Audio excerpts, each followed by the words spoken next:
नमस्कार मित्रांनो, मी राज भालेराव आपलं सहर्ष स्वागत करतो नवीन कार्यक्रमात, ज्याचं नाव आहे तनुश्री मूवीज प्रस्तुत टी विथ स्टार्स. मित्रांनो, आज आपण खूप मोठ्या व्यक्तिमत्वाला भेटणार आहोत, ज्यांनी मराठी इंडस्ट्रीज मध्ये आपला एक अनोखा ठसा उमटवलेला आहे. अलीकडे त्यांचा एक चांगला दर्जेदार चित्रपट गाजलेला आहे आणि त्याचं नाव आहे VIP गाढव. हो, VIP गाढव. VIP गाढव या कॉमेडी चित्रपटाचे दिग्दर्शक माननीय संजय पाटील सर. तर चला आपण त्यांचं स्वागत करूया, माननीय संजय पाटील सरांचं. तर नमस्कार सर. नमस्कार सर. तुमचं स्वागत या आपल्या कार्यक्रमामध्ये. तर सर्वप्रथम प्रेक्षकांना पण जाणून घ्यायचं असेल नमस्कार की तुमचं जन्माचं ठिकाण आणि मूळ गाव कोणतं? भालेराव सर, माझं मूळ गाव म्हणजे चिंचखेडे, साक्री तालुक्यातील धुळे जिल्हा येथील मी रहिवासी आहे. आपण प्रश्नावलीला सुरुवात करूयात. हा. कारण प्रेक्षकांना जाणून घ्यायचं असेल हा. तुमच्याविषयी बरेच काही माहिती. तर माझा पुढील प्रश्न असा आहे हा. की तुमचं मूळ गाव धुळे शहरात आहे. हो. मग हल्ली तुम्ही अहिल्यानगर मध्ये तुमची कर्मभूमी म्हणून मानतात का? हो, नक्कीच. माझं जन्मगाव जरी धुळे जिल्हा असेल, खान्देश, तरी माझी कर्मभूमी ही पूर्वीचं अहमदनगर आणि आजचं अहिल्यानगर. हा अहिल्यानगर जिल्हा हे म्हणजे माझी कर्मभूमी आहे आणि या कर्मभूमीतच संजय पाटील घडला आणि आज तुमच्या समोर दिसतोय. तर प्रेक्षकांना आता जाणून घ्यायचं तुमच्याबद्दल की आपण या मराठी फिल्म इंडस्ट्रीमध्ये कसे आलात? भालेराव सर, मराठी इंडस्ट्रीमध्ये येणं हा काही योगायोग नाहीये. मुळातच कल्चरचं, कलेची आणि आपलं मत मांडण्याची ही लहानपणापासूनच आवड होती आणि आवड असताना त्याला काही गोष्टी सवडीने मला संधी मिळत गेली आणि शिक्षणाबरोबरच मला छोट्या मोठ्या ज्या काही संध्या मिळाल्या स्टेज परफॉर्मन्सच्या, त्या मी करत गेलो आणि त्याच्यातून जे प्रत्येक ठिकाणी असे चांगले लोक असतात त्या लोकांच्या जवळ जात गेलो आणि त्या लोकांचे चांगले गुण घेऊन इंडस्ट्रीमध्ये आज एक ठसा उमटण्याला संधी मिळाली. छान छान छान. तर काही प्रेक्षकांना माहित नसेल, पण यांनी आजवर बरेचसे चित्रपट केले आहेत. तर सर, तर मी सर्वप्रथम तुम्हाला हे विचारतो की आजपर्यंत तुम्ही किती चित्रपट व कोणते कोणते केले हे आमच्या प्रेक्षकांना सांगा. तसं बघायला गेलं तर आजपर्यंत मी 8 चित्रपट केलेले आहेत. सुरुवातीला मी पुण्यात काम केलं. सगळे सोयरे, अकलेचे कांदे, सक्का सावत्र हे 3 चित्रपट मी पुण्यात केले.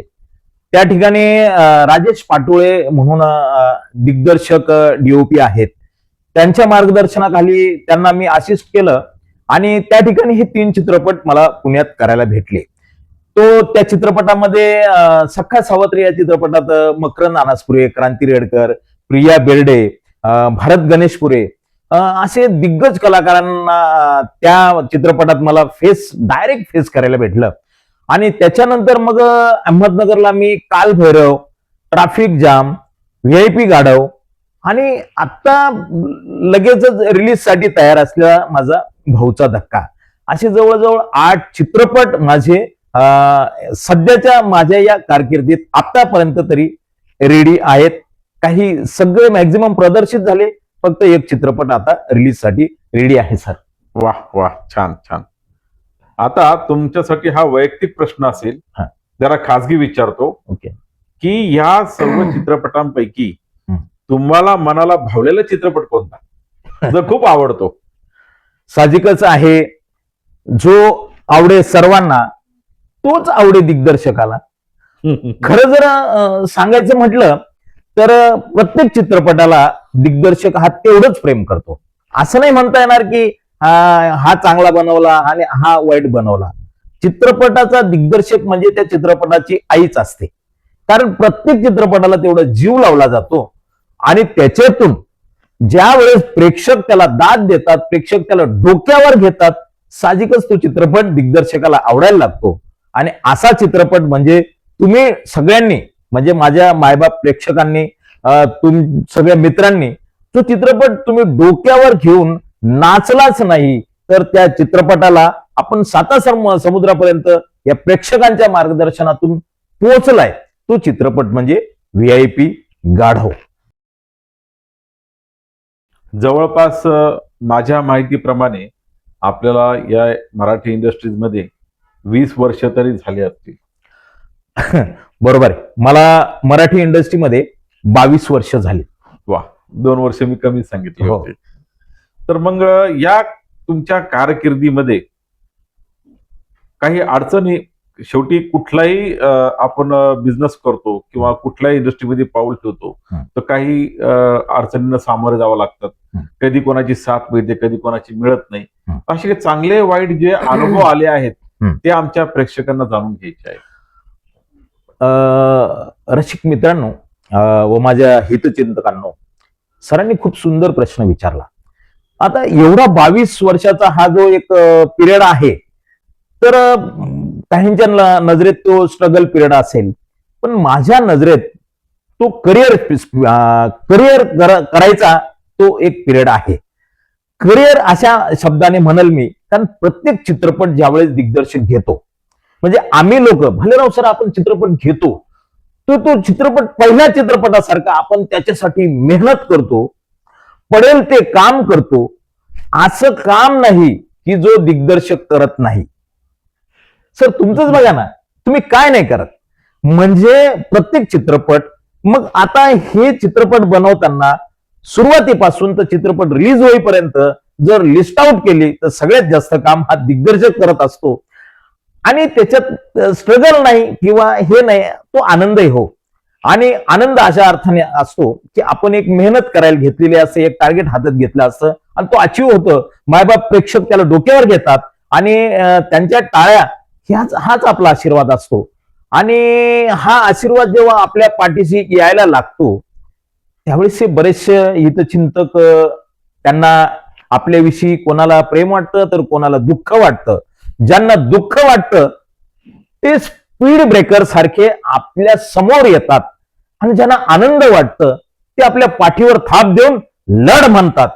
आणि अशा चढ उताराला, म्हणजे आलेल्या दुःखाला आणि पाठीवर भेटलेल्या थापेला आपण सगळ्यांना आपलं स्वीकारायचं आणि पुढं निघायचं. म्हणजेच आजचा हा जो काही प्रवास आहे ना, तुम्ही जो मला या ठिकाणी माझं जे तोंड भरून कौतुक केलं की एक उत्कृष्ट दिग्दर्शकाची तुमची भेट करून देतो. मायबाप प्रेक्षकाला आपण काय हो त्यांनीच आपल्याला उत्कृष्ट बनवलं, त्यांनीच आपल्याला मोठं बनवलं आणि त्यांच्यासाठी करत असलेलं प्रत्येक कार्य हे आपल्यासाठी चॅलेंज आहे.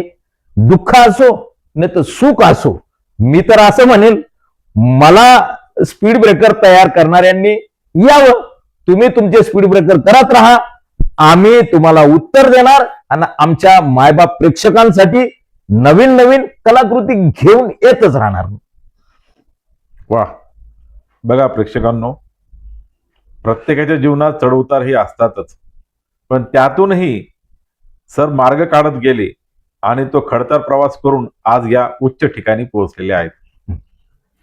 सर, मला पुढे असं एक विचारायचं आहे की आपण म्हणजे 2026 या वर्षी सुद्धा, मागच्या गेल्या कोरोनाचा काळ जर सोडला, कोरोना काळात तर सर्वच चित्रपट म्हणजे सर्व हिंदी, मराठी, साऊथ इंडस्ट्री असेल, प्रत्येक कारभार ठप्पच होते, प्रत्येक इंडस्ट्री बंदच होती.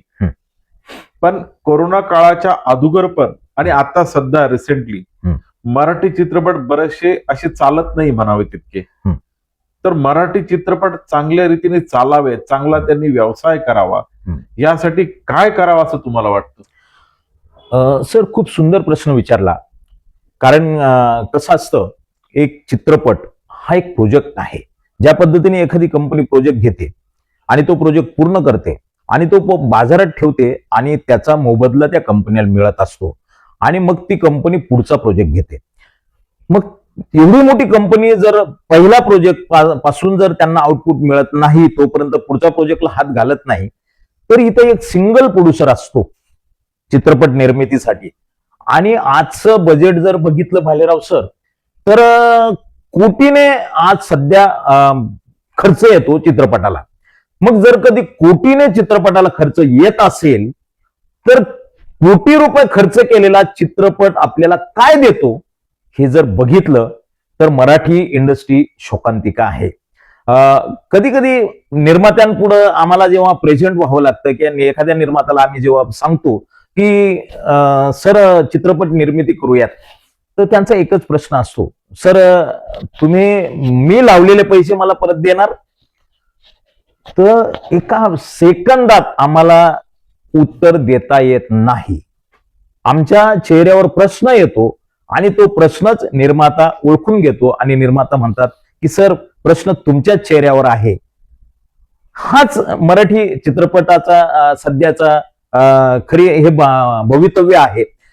खरं जर पाहिलं सर, प्रश्न खूप महत्वाचा आहे हा.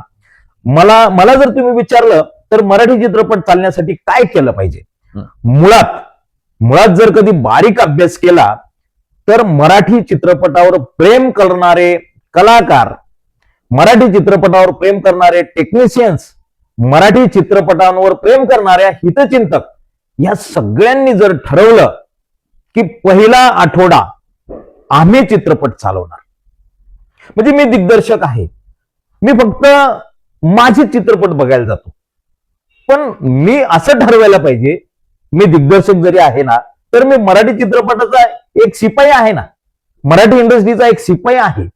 मी असेल, कलाकार असेल, टेक्निशियन असेल, कुणी असू दे, निर्माता असेल, प्रत्येकाने एक गोष्ट ठरवली पाहिजे की मराठी कुठलाही चित्रपट असू देत, त्याला पहिल्या आठवड्याला पहिले आम्ही जाणार. आणि ज्यावेळेस महाराष्ट्रातला मराठी कलाकार, मराठी टेक्निशियन, मराठीशी जोडलेला प्रत्येक माणूस जर थिएटरमध्ये गेला, एक आठवडा जर तो पिक्चर चालला ना, तर दुसऱ्या आठवड्याला कॉमन मॅन, जे इतर पब्लिक असतं, ज्यांना कधी साऊथचे चित्रपट असं आवडतात, ज्यांना हिंदी चित्रपट आवडतात, ज्यांना हॉलिवूडचे चित्रपट आवडतात, त्यांना सुद्धा वाटायला लागतं की हा चित्रपट एक आठवडा चालला म्हणजे याचा अर्थ या चित्रपटात काहीतरी नाविन्य आहे. आणि मग तो न येणारा प्रेक्षक सुद्धा, त्याच्या सुद्धा मनात एक भाव तयार होतो की आठवडाभर चाललेल्या चित्रपटाला आपण का बघायला जाऊ नये, आणि अशाच पद्धतीने हा चित्रपट पुढचे 2 आठवडे चालू शकतो. वा, बघा किती छान त्यांनी सविस्तर माहिती सांगितलेली आहे. सर, आता अलीकडे नवनवीन निर्माते पण, म्हणजे मराठी इंडस्ट्री पूर्ण डगमगायला लागली असं मी म्हणत नाही, पण काही नवनवीन निर्माते सुद्धा अलीकडे मराठी इंडस्ट्रीमध्ये येऊ पाहत आहेत. तर त्यांच्यासाठी तुमचा अनुभवानुसार काय सल्ला राहील? मी या ठिकाणी एकच सांगेन, आता माझा एक नवीन चित्रपट येतोय, भाऊचा धक्का. ज्या चित्रपटात विजय पाटकर आहेत, भारत गणेशपुरे आहेत, अनंत जोग आहेत, डॉक्टर घोडगे आहेत, मी स्वतः आहे, माझा मुलगा वरुण पाटील, असे मोठमोठे दिग्गज कलाकार, संतोष सुतार आहेत, अशा दिग्गज कलाकारांनी या चित्रपटात काम केलेलं आहे. मित्रांनो, हा चित्रपटाचा मी दिग्दर्शक आहेच आहे, पण या चित्रपटाचा निर्माता सुद्धा मी आहे. लक्षात घ्या, हा चित्रपट आता सांगत होते की कोरोना पिरियड नंतर मराठी इंडस्ट्री कम्प्लीट कोलॅप्स झाली. बरोबर आहे तुमचं, परंतु इंडस्ट्री कोलॅप्स झाली नाही, तर आपला दृष्टिकोन बदलला की चित्रपटाला खर्च केल्यानंतर पैसे निघतील का, हा जो प्रश्न आहे ना, हा प्रश्नाचं उत्तर देण्यासाठीच मी स्वतः संजय पाटील, मी दिग्दर्शक असून मी भाऊचा धक्का हा या चित्रपटाची निर्मिती केली. आणि तो चित्रपट आता लवकरच रिलीज साठी सुद्धा तयार आहे आणि एकदम सुंदर तयार झालाय तो चित्रपट. आता तुमच्या लक्षात येईल, ज्या पद्धतीने व्हीआयपी गाढव तयार आहे ना, ज्या पद्धतीने व्हीआयपी गाढव तुम्हाला त्याने तुमचं एंटरटेन केलं, तुमच्या मनातल्या सगळ्या कल्पना तो उतरला, तुम्ही त्याला वेलकम केलं, त्याच पद्धतीने त्याच सारखा मी भाऊचा धक्का चित्रपट सुद्धा बनवलाय आणि तो लवकरच तुमच्यासाठी तो तुमच्या भेटीला आणतोय मी. आणि एक लक्षात घ्या, मग मी जर भाऊचा धक्का या चित्रपटाला पैसे लावलेत, तर मग मला हे माहिती नाही का मराठी चित्रपट चालत नाही? हे खोटं आहे, हे साफ खोटं आहे. मराठी चित्रपट चालत नाही हे खोटं आहे. फक्त मराठी चित्रपटाकडे आपल्याला त्या नजरेने बघावं लागेल. आपल्याला जर कधी आपण एक छोट्याशा तलावात जर खेळत असू, लढत असू, तर तो छोटा तलाव आहे ना, त्याच्यात शेवटी तुमचं काय माहिती का, तुमचे एफर्ट्स लागणार नाही ना तेवढं. तो आपल्याला समुद्रात उतरावं लागेल. आणि ज्या वेळेस समुद्रात उतरतो ना, त्यावेळेस आपल्याला एरिया मिळतो, व्हरायटीज मिळते, पब्लिक मिळते, आर्टिस्ट मिळते. आणि ज्या पद्धतीने आर्टिस्ट तुम्हाला टेक्निशियन मिळतात ना, त्याच पद्धतीने तुम्हाला रसिक प्रेक्षक सुद्धा मिळतात. आणि रसिक प्रेक्षकांना मी मानतो की हे एक चॅलेंज आहे, तुम्हाला स्वीकारावं लागेल. नवीन निर्मात्यांना, नवीन दिग्दर्शकाला, नवीन कलाकाराला मी हेच या ठिकाणी सजेस्ट करेल की तुम्ही चॅलेंज घ्या. वामनभाई म्हणतात, तूच आहे तुझ्या जीवनाचा शिल्पकार. तूच आहे तुझ्या जीवनाचा शिल्पकार म्हणजे तू याच्या त्याच्याकडे बघू नको, याची त्याची अपेक्षा करू नको, याच्या त्याच्या कडून मदतीचा असं वाटच बघू नको. तू उतर आणि तू ठरव की मी एक सुंदर असा चांगला चित्रपट बनेल आणि त्या चित्रपटाला माझा रसिक प्रेक्षक दाद देईल आणि माझे सगळे पैसे वसूल होतील. असं जोपर्यंत आपण स्वतः निर्माता दिग्दर्शक म्हणून ठरवत नाही, तोपर्यंत एक चांगल्या चित्रपटाची निर्मिती होत नाही. आणि या ठिकाणी भालेराव सर, तुमच्या म्हणण्याप्रमाणे मी एवढंच माझ्या नवीन निर्मात्यांना, नवीन दिग्दर्शकांना, नवीन कलावंतांना, नवीन तंत्रज्ञांना एकच सांगेन की तुम्ही ठरवा एक सुंदर निर्मिती करायची आणि ती निर्मिती होणार आणि तिला पब्लिक येणार. बहुतेक वेळेस असं म्हणजे प्रत्येक वर्षाचा एक रिझल्ट असा सांगतो. एक तपशीलवार जर आपण बघितलं तर मराठी इंडस्ट्रीजमध्ये वर्षभरात म्हणजे 100हूनही जास्तीत जास्त म्हणलं तरी वावगं ठरणार नाही, 100हून जास्त चित्रपट निर्मिती होतात. पण थिएटर पर्यंत बोटावर मोजता येईल एवढेच असे 10-12 चित्रपट रिलीज होतात. तर यामागे काय कारण असू शकतं असं तुम्हाला वाटतं? भालेराव सर, यामागचं कारण अगदी उघडं आहे आणि स्पष्ट दिसणार आहे. त्याच्यावर कुठल्याही पद्धतीचा कव्हर नाही, झाकलेलं नाही. ते अगदी सगळ्यांना कळत आहे. म्हणजे रसिक प्रेक्षकांना कळत आहे, कलावंतांना कळतं, टेक्निशियनला कळतं, सगळ्यांनाच कळत आहे की निर्माता एक चित्रपट घेऊन येत असतो, दिग्दर्शक त्याला सुंदर अशी झालर लावत असतो. परंतु काय होतंय, ज्यावेळेस आपण आपले कलावंत असतील, आपले टेक्निशियन्स असतील, आपण सगळे एकत्र येतो आणि त्या चित्रपटाची निर्मिती करायला लागतो. त्या चित्रपटात एंट्री करेपर्यंत प्रत्येकाला असं वाटतं की या चित्रपटाचा मी भाग व्हावा. आणि एकदा का त्या चित्रपटाचा आपण भाग झालो, तिथून त्या चित्रपटाविषयी ना लोकांचं, त्या कलावंतांचं, त्या टेक्निशियनचं ती अटॅचमेंट आहे ना कमी होते. का कमी होते? तर चित्रपट दिग्दर्शकाचा आणि निर्माताचा आहे. आमचं काय, शूटिंग झालं का आम्ही मोकळे. म्हणजे काय होतं, ते चित्रपटाचे शूटिंग होण्याच्या आधीच हा निगेटिव्ह थॉट आपल्या सेटवर तयार होतो. मग हा दिग्दर्शकाचा चित्रपट, हा निर्मात्याचा चित्रपट, हा या कलाकाराचा चित्रपट असं न म्हणता सगळ्यांनी जर कधी आपण ते बघतो ना वारूळ, मुंग्या, आता ते मुंग्यांचं ते वारूळ आपण बघतो, खरंच तो बोध घेण्यासारखा तो ते उदाहरण आहे. अहो, एक एक मुंगी ती काय करते, ती ठरवत असते की एवढं जे काय मला जेवढं शक्य आहे मी ते तेवढं घेऊन जाणार आणि तिथं नेऊन टाकणार. अहो, प्रत्येक मुंगीसारखं जर आपण प्रत्येक टेक्निशियनने, कलाकाराने आणि प्रत्येकाने जर कधी काम केलं ना, तर छोट्यातला छोटा चित्रपट हा सुंदर चित्रपट झालेला असेल आणि काही अडचण येणार नाही. चित्रपट हा सुंदरच असतो. फक्त प्रत्येक इथं मी एकच सांगेन की आपण टेक्निशियन, आपली जी एक टीम तयार होती ना, ती टीम एक जीवाने जर तयार झाली, मग त्याच्यात मी असं नाही म्हणत की बाकीच्यांचा दोष असतो. याच्यात थोडाफार दोष दिग्दर्शकाचा असू शकतो, थोडाफार दोष निर्मात्याचा असू शकतो, थोडाफार दोष मुख्य कलाकाराचा असू शकतो, थोडाफार दोष बाकीच्या इतर कलाकारांचा असू शकतो. कुणाच्या तरी दोषामुळे चित्रपटात विसंगती येते, चित्रपटाचं चित्रीकरण थांबतं, चित्रपटाविषयी कंप्लेंट केल्या जातात, चित्रपटाविषयी निगेटिव्ह थॉट क्रिएट केला जातो आणि तो चित्रपट थांबतो. म्हणजे चित्रपट चित्रीकरण झाल्यानंतर सुद्धा पुढच्या पोस्ट प्रोडक्शनला जात नाही. चित्रपट चित्रीकरण करत असताना सुद्धा तो चित्रीकरण कंप्लीट होत नाही. पब्लिकला काय नाही हो, पब्लिक कॉमन मॅन जे आहे ना, ते तुमच्या चित्रपटाची वाटच पाहत असतात. ते सांगतात की आमच्या गावात तो चित्रपट झाला, तो येईल बरं का, येईल बरं का, म्हणजे त्यांना त्याची उत्कंठा लागलेली असते. पण त्याला विचारायला हे माहीतच नाही की आमची जी काही टीम आहे ना, आम्ही एवढे दिग्गज असतो की आपण ज्याच्यात आपण काम करतो ना, त्या लाकूड तोड्यासारखं ज्या फांदीवर बसतो ना तीच फांदी तोडतो. म्हणजे ज्या चित्रपटात आपण काम करतो तोच चित्रपट आपण रिलीज कडे नेत नाही, तर आपण त्याला बंद पाडून टाकतो. याला सर्वस्व कारण आपलं टीम मॅनेजमेंट. प्रेक्षकांनो, 100 चित्रपट निर्माण होतात आणि त्यातले काहीच फक्त रिलीज होतात. त्यामागचे हे काही कारण असू शकतात. तर माझा आता पाटील सरांसाठी पुढील प्रश्न असेल की आपली व्हीआयपी गाढव या कॉमेडी फिल्ममुळे खूप चांगली प्रसिद्धी झाली. तर हा चित्रपट घडला कसा, हे डोक्यात कल्पना आली कशी आणि ती पूर्णत्वात गेली कशी? ती घडत असताना काही तुमच्या गमती जमती झाल्या असेल, काही ठिकाणी नाराजी झाली असेल, तर तुम्हाला जे सांगावं वाटतं, प्रेक्षकांना शेअर करावं वाटतं ते सांगावं.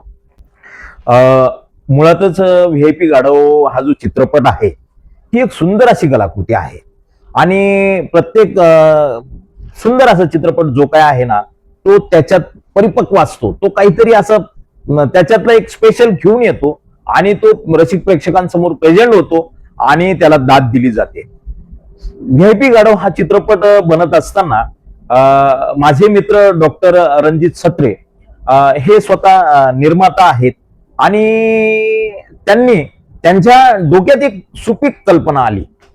ती म्हणजे सर आमच्या असेच गप्पा चालल्या होत्या आणि ते म्हटले, सर आपली व्यवस्था खूप वेगळी आहे हो, आपलं हे राजकीय व्यवस्था आहे ना खूप वेगळी आहे. या ठिकाणी तुम्ही बघितलं का, किंमत माणसाला नाही. यांनी जर एखादा गाढवाला जरी घेतलं ना आणि त्याला जर कधी महत्व दिलं तर त्याला किंमत येते, पण माणसाला किंमत नाही. ही वनलाईन आम्हाला मिळाली आणि त्याच्यावरून व्हीआयपी गाढव हा चित्रपट तयार झाला. आता हा चित्रपट थीम तर तयार झाली. मग मी सत्रे सरांना सांगितलं की सर याला हा चित्रपट खूप सुंदर तयार करायचा आपल्याला आणि चांगल्या पद्धतीचं बजेट लागेल. मग सत्रे सरांनी त्यांचेच मित्र आहेत डॉक्टर प्रसन्न देवचक्के त्यांची भेट करून दिली आणि मग दोघांनी हा विषयाला ऐकलं.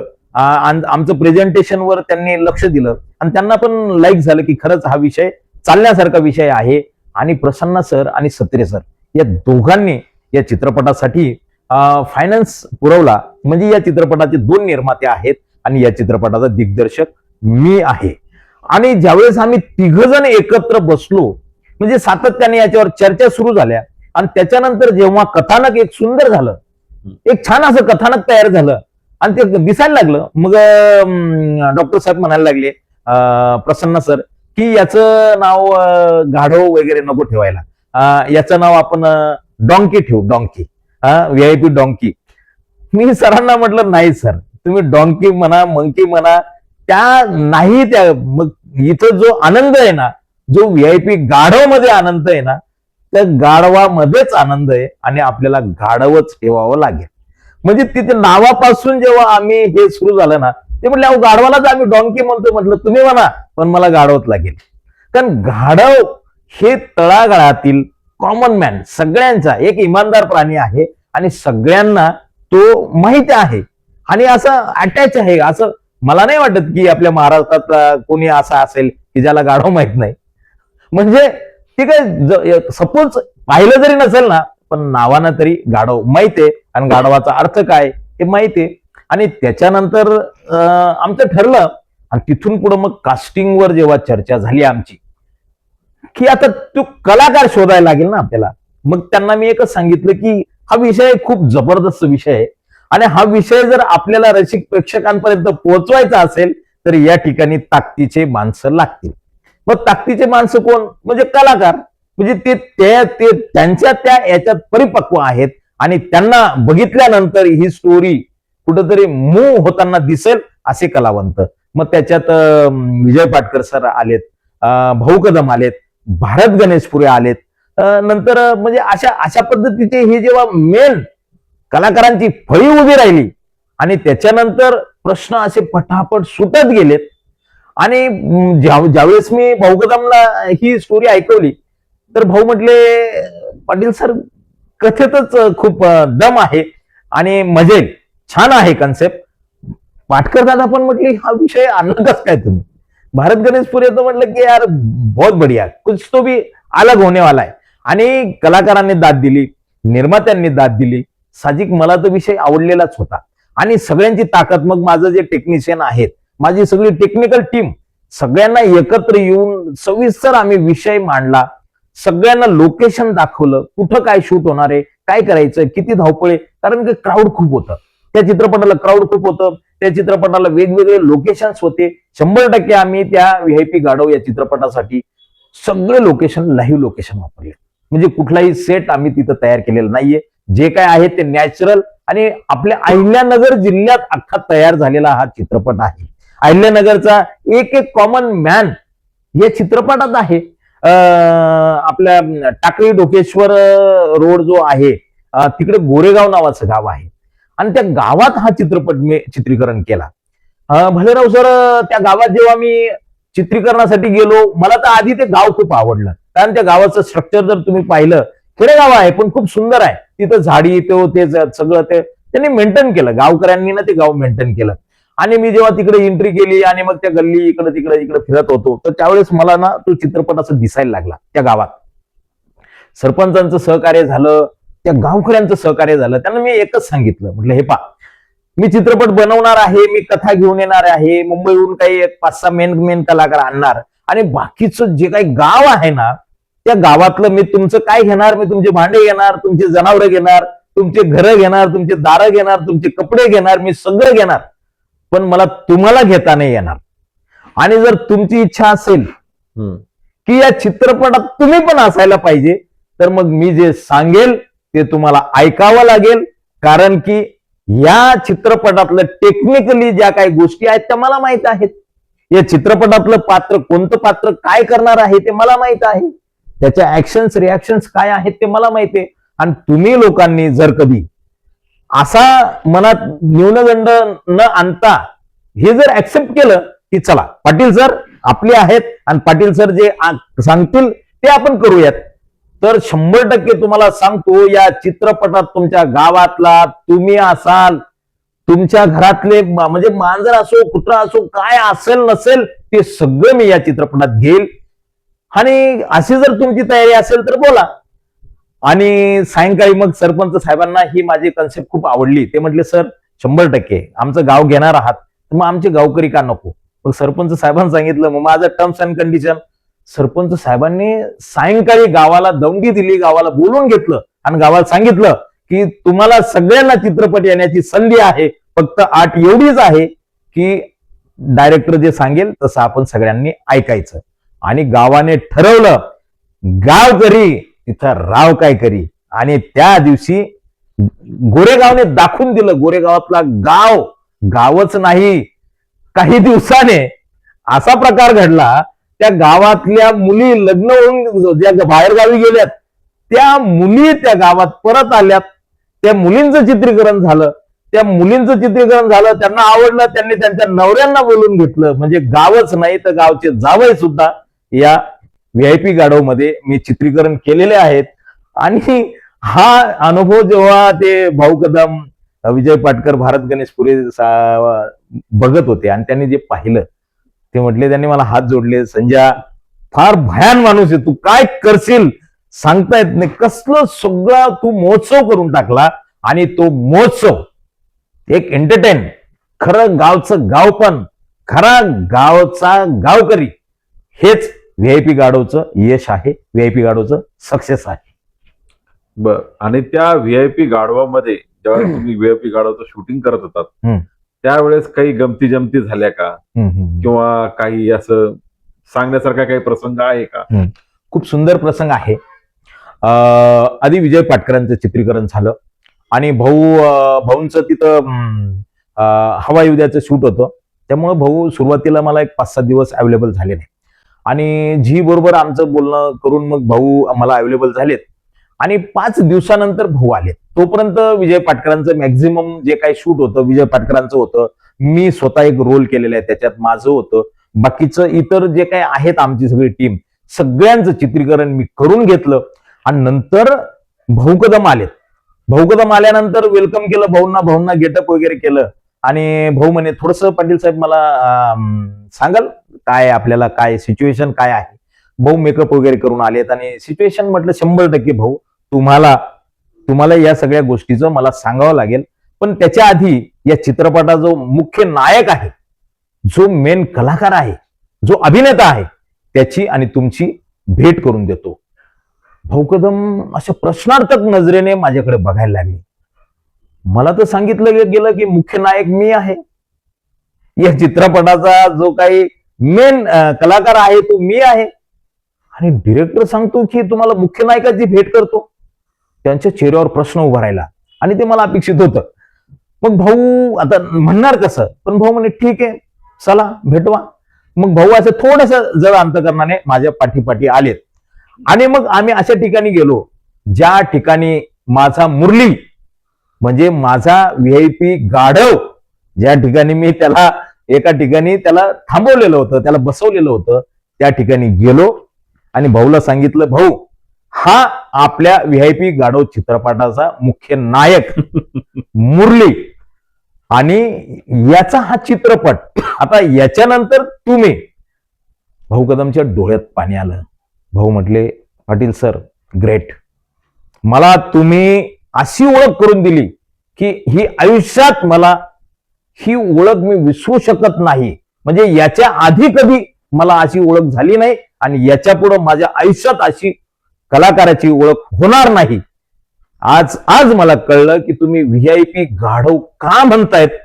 तर मला एकाच शब्दात पाटील साहेब तुम्ही मला सांगून टाकलं की या नायकाला मला इमानदारी दाखवायची आणि याचा चित्रपट मला जिवंत करायचा. गाढव हा नाही पाटील साहेब, तर गाढव आता आपण आहोत हे तुम्ही या ठिकाणी क्लिअर केलं. आणि सावध मला पाऊल टाकावं लागेल. आणि आनंदाने म्हणजे मला प्रश्न पडला होता भाऊ कसा मॅनेज करेल, पण भाऊ सहज, मी बोलता बोलता त्या गाढवाला मी आलिंगन दिलं, मी त्याला मिठी मारली. कारण ते महिनाभर त्या गाढवाबरोबर मी फिरत होतो, आम्ही त्याला वॉकला नेत होतो. आम्ही त्याला सारखं म्हणजे त्याला गाढव वगैरे म्हणत नव्हतो, आम्ही त्याला मुरली म्हणायचो. मुरली मुरली मुरली आमच्या सगळ्या टेक्निशियनच्या डोक्यात घालून टाकलं मुरली, प्रत्येक जण मुरली म्हणायचा. आणि आम्ही मुरली म्हणायला लागलो की ते गाढव कान टवकरायचं. म्हणजे एक महिन्याभरात ते आमचं फॅमिली मेंबर झालं होतं गाढव. आणि त्याच्यात जेव्हा मी मुरली म्हटलं त्याने कान टवकारलेत आणि मी त्याला अशी आलिंगन दिलं. तर शॉकिंग, माझ्या नंतर भाऊ कदमने स्वतःहून त्या गाढवाला आलिंगन दिलं आणि तो माझ्यासाठी माझ्या डोळ्यात पाणी आणणारा प्रसंग की माझ्या मुरलीला माझ्या भाऊने आलिंगन दिलं. आणि त्यावेळेस भाऊने स्वीकारलं की हा या व्हीआयपी गाढव या चित्रपटाचा खरा नायक हा गाढव आहे, हे मुरली आहे. हा प्रसंग खरंच एक लाईक होण्यासारखा प्रसंग.